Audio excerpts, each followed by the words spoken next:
Hello, and welcome back. This is going to be my second video in these uh, Commander highlight decks for decks to play when you genuinely just want to have fun. So, this week I have Hazoret, Godseeker. Um, Hazoret is going to make our deck mono red, per the title of the video. It's going to do mono red things. You're going to be drawing a lot, making treasures, burning people down. But more importantly, are probably going to be the pieces of the deck that actually aren't Hazoret. Hazoret is really just there so that we can get our engines started. I actually don't run too many max speed cards in this deck, but the ones that I do run are fairly important. But if you don't get them, don't worry about it, because there's plenty of other ways to make this deck win, to have a lot of fun at the table, and honestly, to kind of stop a bunch of other people from doing things. I played this last week, and after upgrading it and making it mostly non-creatures, which I do hope to make this 100% non-creature deck one day, but for now, it's going to have just a majority of non-creatures, and Hazoret really is just there to, once you have max speed, you're going to be able to have an indestructible blocker who can also attack sometimes. So let's go and get into it with our Hazoret mono red. As you can see, she is our commander. You have a commander for 2 mana who starts your engines, so you can start pinging people pretty early. And then we are going to move straight into pretty much everything else that's actually way more important than Hazoret, because I genuinely feel that the only important things in this deck are the non-creature spells. I will say that the way that I won, it was because of a bunch of emblems from Planeswalkers who were causing my spells to pretty much deal 5 damage on cast, and then deal X damage where X was equal to the mana value of spells. So let's go take a look at those. First card we have on this list is a battle, which is the invasion of Kaldheim. And Kaldheim reads that when it enters the battlefield, I exile all cards from my hand. Then I draw that many cards. And until the end of my next turn, I can play cards exiled this way. So you have pretty much a 4 mana dump your hand and draw. And then next turn, you can choose to play those cards that you dumped, if you wish, and then basically have a brand new hand to start with. The flip side of this is going to be Pyre of the World Tree, and it is discard a land card. Pyre of the World Tree deals 2 damage to any target, and whenever you discard a land card, exile the top card of your library. You may play that card this turn.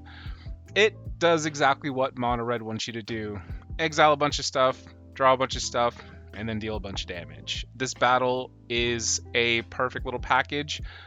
It's only $1 if you want to go grab it. And thanks to all the other cards in the deck, like especially the lands, I only run 5 non-basic lands. So I have a total of 36 lands. So 31 are going to be basic lands, just mountains, obviously.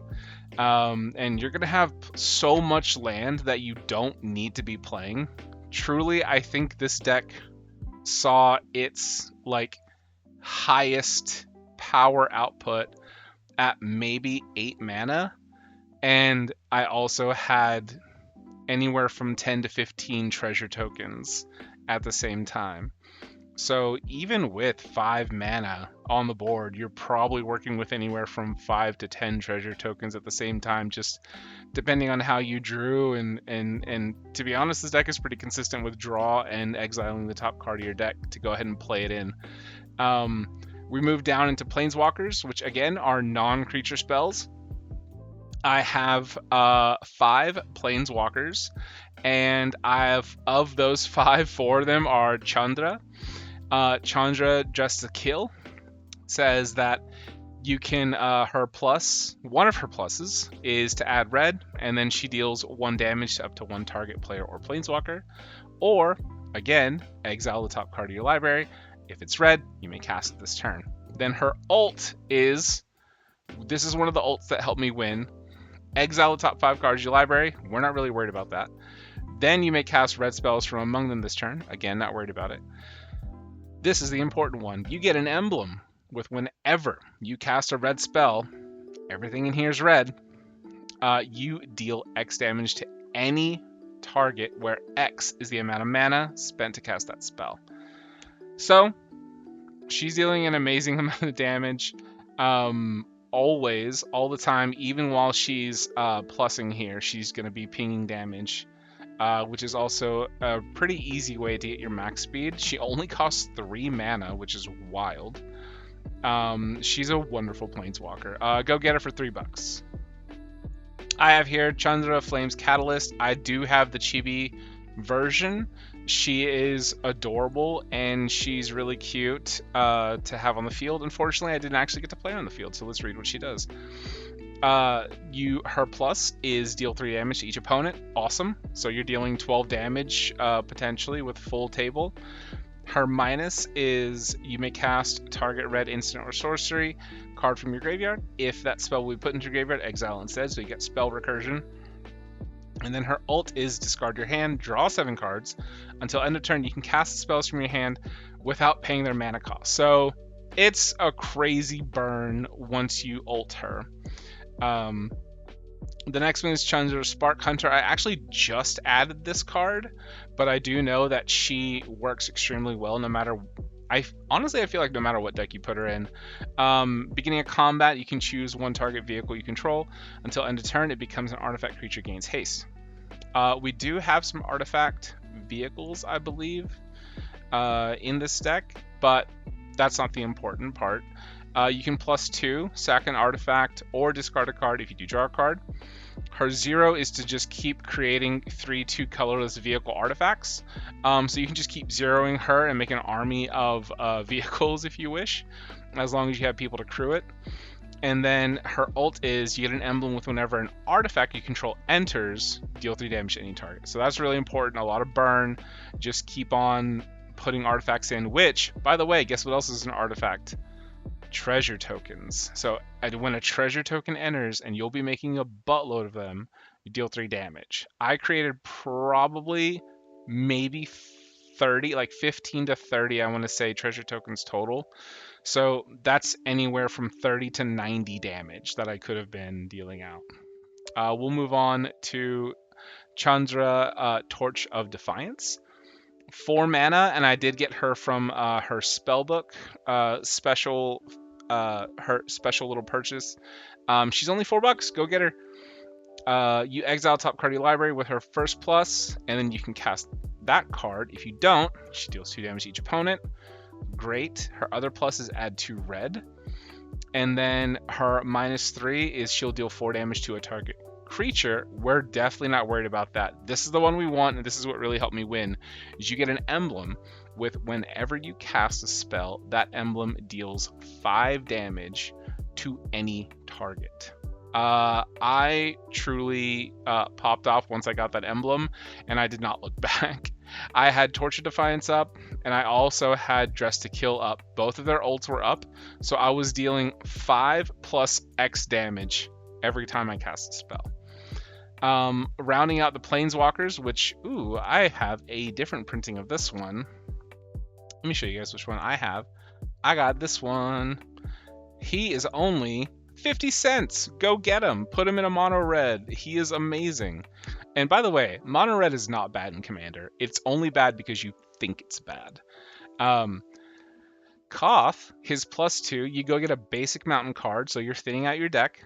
You're getting more land, and he is the reason why you'll have plenty of land to choose from. You put it into your hand, then you shuffle.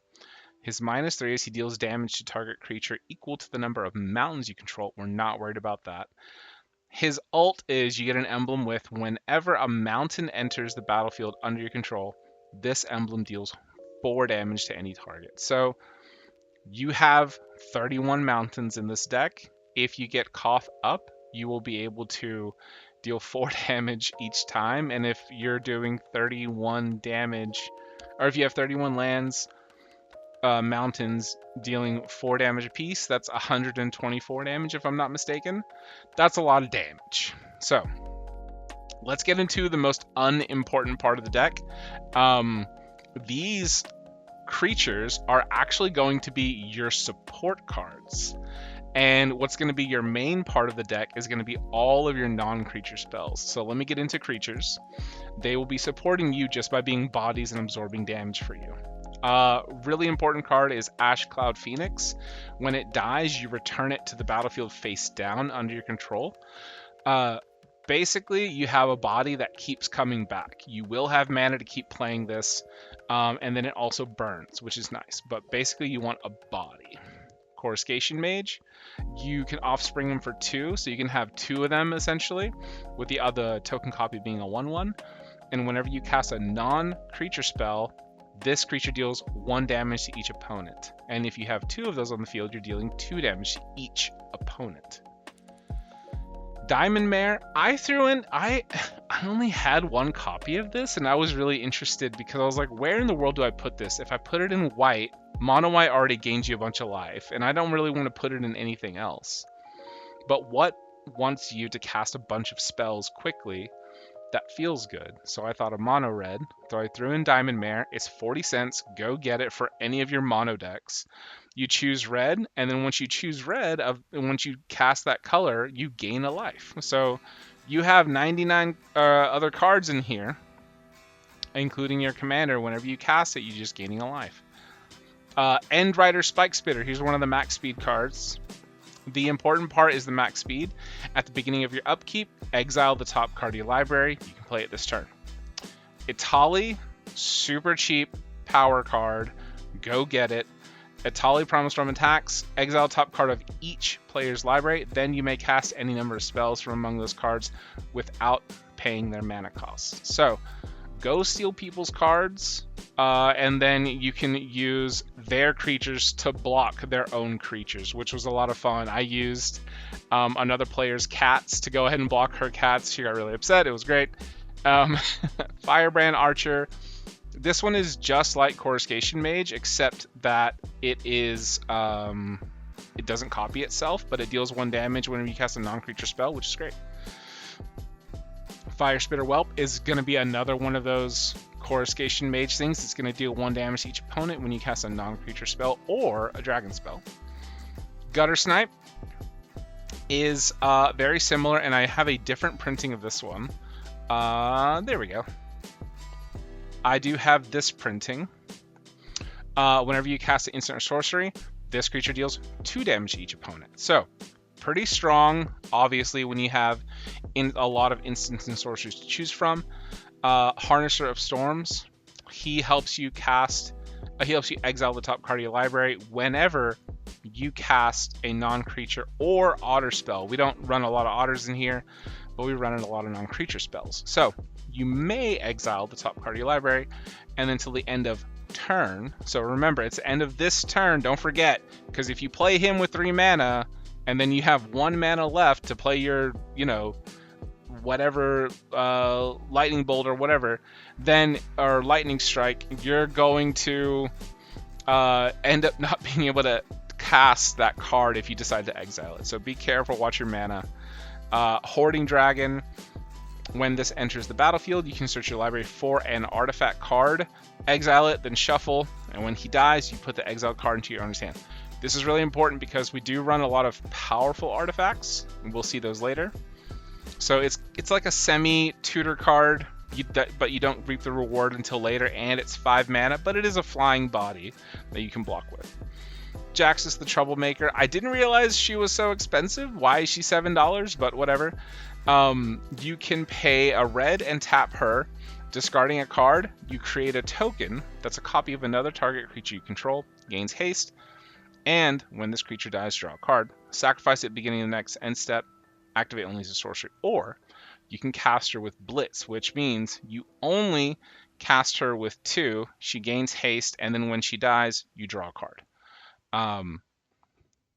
So she's really good at getting you card advantage, or by making copies of very important creatures you might have, which could be something like Coruscation Mage or Gutter Snipe, or even Hoarding Dragon, because that token will enter. And then it'll die immediately, and then you can go get that artifact that you always wanted. You could also copy Living Lightning, which is the next card, because when it dies, you return target instant or sorcery card from your graveyard to your hand, so more recursion here. Solemn Simulacrum, just an artifact creature. We all know what he does. You get a basic land card, put it on the battlefield tap, shuffle, and then when he dies, you can draw a card. This is a fun include for any deck running red that is more like Spellslinger, because not because of its first step, but because of its second and third lore counter steps, which on the second one, when you next cast an instant or sorcery, you can copy it, choose new targets for the copy. We know that that's powerful, but what if you copied it twice instead of once, which is what happens on triple. So when you next cast an instant or sorcery, you copy it twice, choose new targets for the copies. And let's just say you decided to copy, I don't know, something like Flame Lash, which deals 4 damage. Let's say you copied it twice, you're dealing 8 damage. And then let's say you copied it, you're dealing 8. Let's say you copied it twice, you're dealing 12 damage to somebody. Or you're bringing down a single Galta with 1 card. Could be pretty crazy. Torian Mauler. This is pretty crazy. I didn't think Torian Mauler was this cheap, seeing as how it's been really powerful on ladder, but it is a changeling. It is a whenever an opponent casts a spell, you put a 1/1 counter on Torian Mauler. People are always casting spells. That's part of the game. That's the main part of the game. So, or literally that's the game. So put a 1/1 on him. And I think my Torian Mauler got up to like an 8/8 before it was summarily executed. Look out for your Maulers. They're important. Young Pyromancer. This one helps if you want to go wide and get some nice chump blockers in there. Because whenever you cast an instant or sorcery, you create a 1/1 elemental creature token. Really, really nice. So let's go ahead, and before we get into like the bread and butter of everything, I want to talk about the lands. I only run 5 non-basic lands, and all of these are very cheap to go grab, and they're really fun and important. So we'll start with Amonkhet Raceway. Max speed, which we want to get to max speed. You tap it, target creature gains haste until end of turn. This could be important if you want to get a good burst of damage and finally finish out somebody. Avishkar Raceway. At max speed, you pay 3, discard a card, draw a card. So if you're behind and the only thing you have in your hand is lands, you can go ahead and just draw an extra card. And then the Muragonda Raceway. This is a land that is kind of like a Soul Ring built in if you have a max speed. So get to max speed as quickly as possible. This deck will do that. And then you can start adding 2 colorless. Sandstone Needle. 230. Go buy it. Go get it. It comes into play tapped with 2 depletion counters on it. You can remove a depletion counter on it, and you can add 2 red mana to your mana pool. So this is a really fun card to give you like short-term Soul Ring red burst, red mana burst, and then you sacrifice it once it's done. But at that time, you've been drawing into plenty of cards. You should have enough land by then. Spine Rock Null. It has Hideaway, so when it comes in, you look at the top 4 cards of your library, you exile 1 face down, put the rest on the bottom of your library, so you get to choose a card. And then later on, you can pay red, tap this, and play the exiled card without paying its mana cost if an opponent was dealt 7 or more damage this turn. To be honest with you, with this deck, it is not hard to do that. To deal 7 damage in a turn, it is not difficult. So get Spine Rock Null, it's $1.50, go buy it. And again, before we start talking about our sorceries and instants, let's look at the artifacts and the enchantments that are really going to help you. So this artifact here, the Clamorous Ironclad. Ooh, let me get a drink right quick. Ah, that's nice. Clamorous Ironclad. It has Menace, Crew 3, and it's a 6/3 for 4 mana. That's great, but you know what's even better? Cycling. Discarding this card is actually wonderful because you don't need to play this card at all. What you want to do is use this card so that you can draw into much better cards. So this is basically just a simple 1 mana draw. Get it out of here. Cursed Recording. Extremely powerful. Make sure you watch out for if you are getting 7 or more time counters on it, because whenever you cast an instant or sorcery spell, you put a time counter on this, and then if there's 7 or more time counters on it, remove those counters and it deals 20 damage to your face. You do not want this thing to pop off. Luckily, you have a lot of artifact destruction, you have a lot of things that sacrifice other things, so no worries. And then you tap this whenever you next cast an instant or sorcery spell this turn. Copy that spell, choose new targets for the copy. This deck's all about copying things, doubling your spells, making them more powerful than what they actually are. Gastel Throw Roller. This is going to be one of the artifacts that helps you deal damage quickly to boards that are unprotected, because it's a 3 mana with trample and haste. The important part is the trample, because when you swing in, even if you deal 1 damage, guess what? Your speed goes up. So when it enters, it becomes an artifact creature till end of turn, and then you can pay 3 more to discard a card, returning this from the graveyard to the battlefield with a finality counter on it. And then you can swing in again, and then hopefully you can get to your max speed quicker here. Heraldic Banner. This one speaks for itself. Choose a color. Creatures of the color of the creatures you control of the chosen color get +1/+0, and then it's also basically a mana rock. So creatures, you're going to have just maybe a few that come back, but you will also potentially build a small board of creatures. We'll get to that in a sec. They'll get +1/+0. The important part is just having mana on the field. Really, that's all that is. Monument to Endurance. We discard so much in this deck. So when you discard, you can draw a card. And then the next time you discard this turn, you can create a treasure token. The next time you can do each opponent loses 3 life. You don't have to do it in that order, but it's extremely powerful. It is something that will keep you in the game. It's something that will keep you at an advantage with mana. It's really fun to do. This is it's $10. But here's the thing. I have gotten over the fact that I am potentially now building $100 commander decks, because I'm seeing $4,000, $5,000, up to $3,000 of commander decks out there, and sometimes they don't even win regularly. When I play people who come up to talk to me and they're like, oh, I only play like high-powered decks, and then my low-tier deck beats their deck. It's really, really funny. Or like my low-tier inexpensive deck beats their deck. It's extremely funny. So this deck truly is going to be another like hyper cheap deck. Most of it is extremely cheap. And I mean, I think playing this feels way more powerful than a precon. It feels much more powerful. It's definitely not a higher bracket than a precon, but it plays much more synergistically and it plays a lot quicker. So we'll continue here. Another really powerful card, Pyromancer's Goggles. Here's the thing. You can copy so many spells so many times and be like a pseudo stacks player. Well, I think I'm getting that right. But basically, when this mana is meant to cast a red instant or sorcery, copy that spell. You can choose new targets to copy. You can copy with Pyromancers. You can copy with a Cursed Recording. You can copy with so many other cards in this deck. It's wild. But Pyromancer's Goggles is a mythic and it's only $2. Go buy it.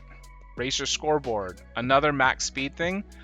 Very important here, max speed, spells you cast cost 1 less to cast. So in the long run, which is Commander games, you're going to want discount on your spells. Moving on is the Fire Crystal, $7, go buy it. 4 mana legendary artifact, red spells you cast cost 1 less to cast. So it's like another Racer scoreboard, but it starts immediately. And then creatures you control have haste. Also, if you pay 6, you can create a token that's a copy of target creature you control. Sack it at the beginning of your next end step. Creatures have haste. Copy a creature you control. That's wonderful. Double the damage, double the fun, right? And then rounding out the artifacts is Urabrask's Forge. 3 mana artifact. It's only $3.50. Go buy it. At the beginning of combat on your turn, put an oil counter. And then create an X1 red Phyrexian Horror creature token with trample and haste, where X is the number of oil counters on Urabrask's Forge. Sack that token at the beginning of your next end step. This card is a consistent threat generator. It's consistent damage, and those things have trample and haste. They can get pretty large in a commander game. Do not scoff, do not sneeze at Urabrask's Forge, because it will get you in the long run. We're going to move into our enchantments before we do our sorceries and instants. So, starting, we have Artist Talent. This is a class enchantment, and level 1 says whenever you cast a non-creature spell, you can discard a card if you do draw a card. Perfect for thinning out your deck, perfect for getting rid of things that aren't useful at the moment, and digging deeper. Level 2, non-creature spells you cast cost 1 less to cast. That would be our third piece of everything costs 1 less. So if you have stuff costing 3 less, you're basically paying spells almost for free.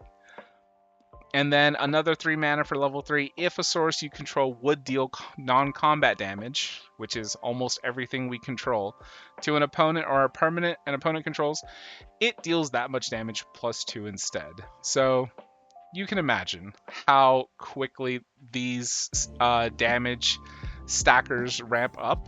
It's pretty wild.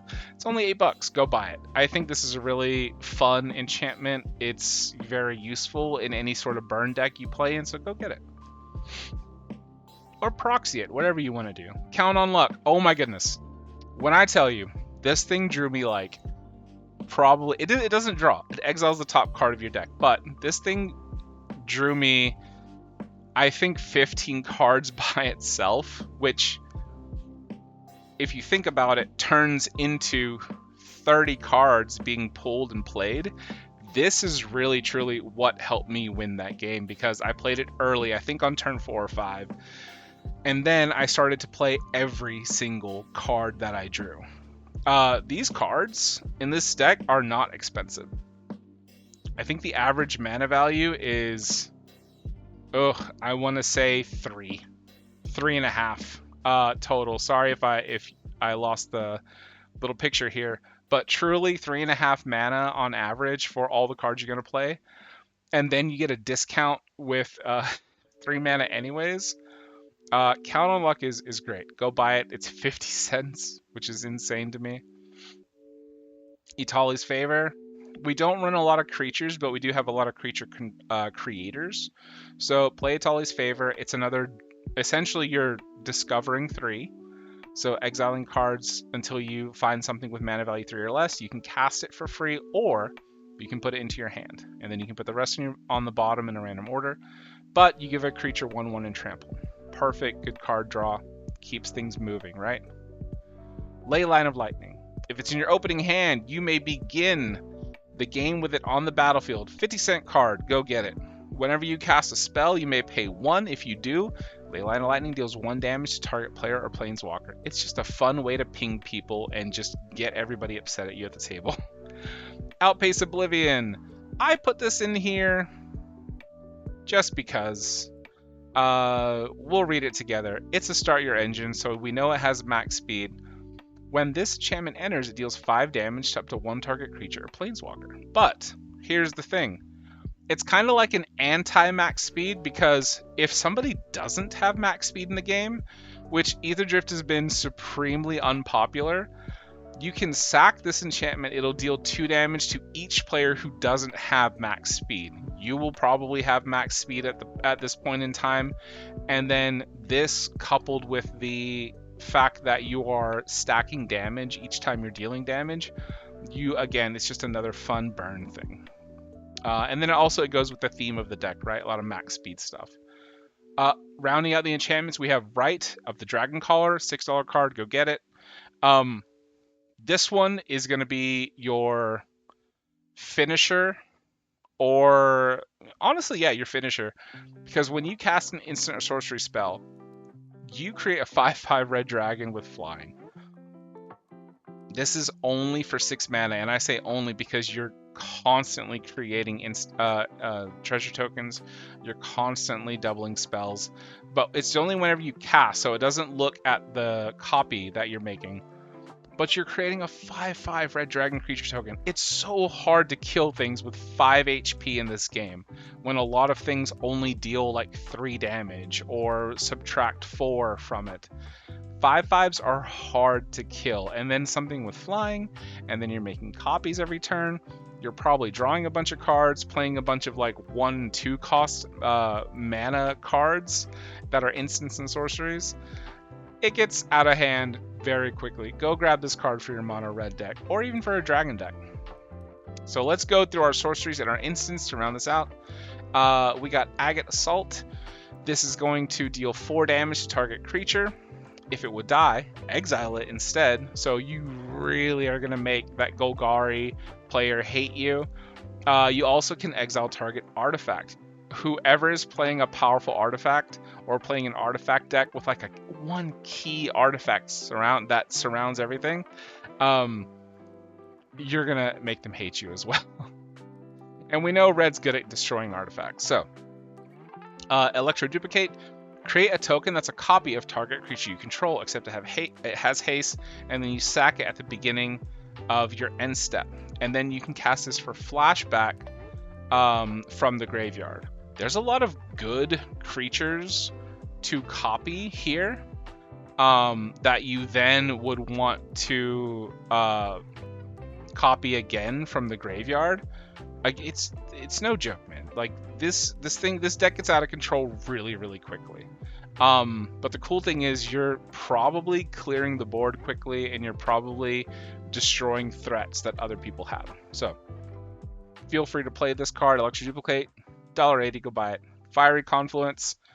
I thought this was really fun because you could definitely clear the board with dealing 3 damage to each creature. Lots of tokens are going to be destroyed by that. Or you can deal 6 damage to each opponent with Fiery Confluence. Or you can destroy 3 target artifacts for 4 mana. Or you can do a single one of each, deal a damage to the board, and then deal 2 damage to each opponent, and then destroy an artifact. You can do whatever you want, but this card is extremely malleable, and I think is a good include here. Full Throttle. This is only if you have creatures on the board, because if you don't, it doesn't matter at all. So after this main phase, there are 2 additional combat phases. If you absolutely want to wreck your friend who has like 1 blocker and you might have like 3 or 4 creatures on the board, go for it. This is going to be so fun. Otherwise, I'm probably discarding this card and just drawing into something else. Goblin Negotiation. You know what? If you have a bunch of mana and your opponent, like one of your friends, has a 1/1 on the board, blow it up for 7, and then you'll have 6 goblins ready to attack for you or chump block for you next turn. Fun card. Grab the Prize. Another burn card. It is burn built in with draw. So you get to draw 2 cards. If you discarded a non-land card, deal 2 damage to each opponent, baby. Hit the Motherlode. Discover 10. This one was one of the ones that got me a bunch of treasure tokens. If the discovered card's mana value is less than 10, which nothing in this deck is like higher than 6, and that's a rare card to hit, then you create the tap treasure tokens equal to the difference. Just a good card. And then obviously it kind of goes right into the goblin negotiation. Like next turn, you just want to play a bunch of mana, pay a bunch of mana to deal a bunch of damage. You can do that. Involuntary employment. This one also creates a treasure token, but you will gain control of target creature till end of turn. Untap it, gains haste till end of turn. Usually in Commander, somebody has a big card. Somebody has that huge Simic Leviathan or something that they've given like a million 1/1 counters, or there's a life gain deck, or there's some nonsense where if this creature attacks you deal 100 damage or something. Go grab that creature, make it fight for you, and you still get to create a treasure token. So play this card, it's fun. And then, oh my goodness, Past in Flames. Every instant and sorcery card in your graveyard gains flashback until end of turn. Hold this card for your dear life. You give them all flashback, and then guess what? You can flashback it again. $2.80 this card, go buy it. You get to replay your entire graveyard twice if you want to. Playful Shove, deal a damage, draw a card. Pretty simple. Season of the Bold, great card. I got to copy it, so I got to play this card twice. Create a tap treasure token. You can choose 5 paws, so create a tap treasure token for 1. Exile top 2 of your library. You can play them till the end of next turn for 2 paws, and for 3 paws until the end of your next turn. Whenever you cast a spell, Season of the Bold deals 2 damage to up to 1 target creature. So, a lot of burn, a lot of treasure, a lot of draw. Slagstorm, clear the board. Clear the board instantly. It's so much fun. Or 3 damage to each player. Ren's Resolve, one of like the best cards to leave standard. I loved playing Ren's Resolve in my red decks on the ladder. Exile top 2 cards of your library until the end of your next turn. You can play those cards. What an insane value draw. Getting down into our instance, of which we have 14, so almost as much as our creatures, but they are pretty important. So, Aura Barbs, I thought this was just a fun card. People play enchantments usually, so each enchantment deals 2 damage to its controller. Then, each enchantment enchanting a creature deals 2 damage to the creature it's enchanting. So, lots of fun there with Aura Barbs. It's 35 cents, go buy it. Blooming Blast, just a fun card. You can give somebody a treasure and then deal 2 damage to a creature if you promised a gift. Blooming Blast also deals 3 damage to the creature's controller, so just dealing a lot of damage. Bulk Up, double target creature's power till end of turn. Usually you're discarding this card because you're not going to have creatures on board, especially creatures that are big. So you just get to play it from your graveyard for flashback for 6. But at that point in time, when you can afford this for 6, you probably have a decent sized creature to try and finish out one of your opponents. Burst Lightning, don't need to say more about this. 2 damage, kick it for 4 more, deal 4 damage. Just a good card to anybody's face. Demand Answers, sack an artifact or discard a card, draw 2 cards. Beautiful draw card. Faraday's Fireball, we love this card. For 5 mana, she deals 5 damage to target creature or planeswalker. Then, the really fun thing, you get to roll dice. You get to roll dice during a commander game. On a 1 through 9, Fireball also deals 2 damage to each player, but on a 10 through 20, it deals 2 damage to each opponent. So that means not you. Because, as they say in D&D, I cast Fireball. I didn't ask how big the room is. I cast Fireball. Fiery Annihilation. This one for 3 mana deals 5 damage to target creature, and then you can exile an equipment attached to the creature, and if the creature dies, exile it instead. So, perfect way to remove creatures from the board. Flame Lash. Deal 4 damage to a target creature or player. Come on. It's just a good card. Copy it twice, copy it 3 times. do whatever you want with it. Flick a coin, deal a damage to any target, but also create a treasure token. And then you get to draw a card. Lightning Strike, deal 3 damage to any target. We know Lightning Strike. We love Lightning Strike. And obviously I have the Ether Drift art just to be funny. Scorching Dragonfire. This one deals 3 damage to target creature Planeswalker. If they would die this turn, you exile it instead. Good way to keep powerful creatures out of the graveyard. Thrill of Possibility. As an additional cost to cast a spell, discard a card. Draw 2 cards. Just more card draw. Torch the Tower. Very popular card. You can bargain, which means you can deal 3 damage instead of 2. And you get to scry. But no matter what, if a permanent dealt damage by Torch the Tower would die, you exile it instead. So if a permanent, which means you can target either a creature or a planeswalker with Torch the Tower. Twinferno. Twinferno's fun, just more copying spells. Or you can give a creature double strike. That's fine too. But mainly I'm going to be copying my spells. But really, I think that's it. If you want to look at like big combos for this deck, really what you're going to be looking at is Pyromancer Goggles. You're going to look at Cursed Recording. Stuff like Rite of the Dragon Caller. Anything that is going to copy stuff, create stuff, you're going to want on the board. So dig for those things. If you can't find them on your dig, then just kind of turtle up and destroy creatures until you can finally build a good board with things that copy other things. Once you do find that, you can then probably eventually be able to play one of your big instants, something that deals damage directly to a face, maybe, copy it a whole bunch of times, and then end people's lives. You know, that's how Mono Red does. But if you enjoyed this video, you want to see more of this, you know, just let me know. I would love to do just something about a, you know, truly hyper inexpensive deck that I think people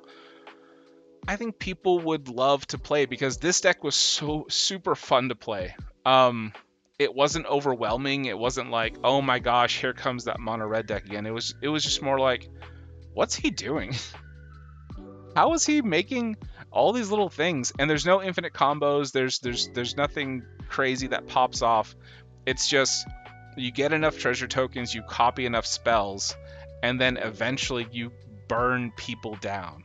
And I've never had more fun playing mono red in Commander. If you guys have ideas for mono red in Commander, you know, leave a comment if you don't mind.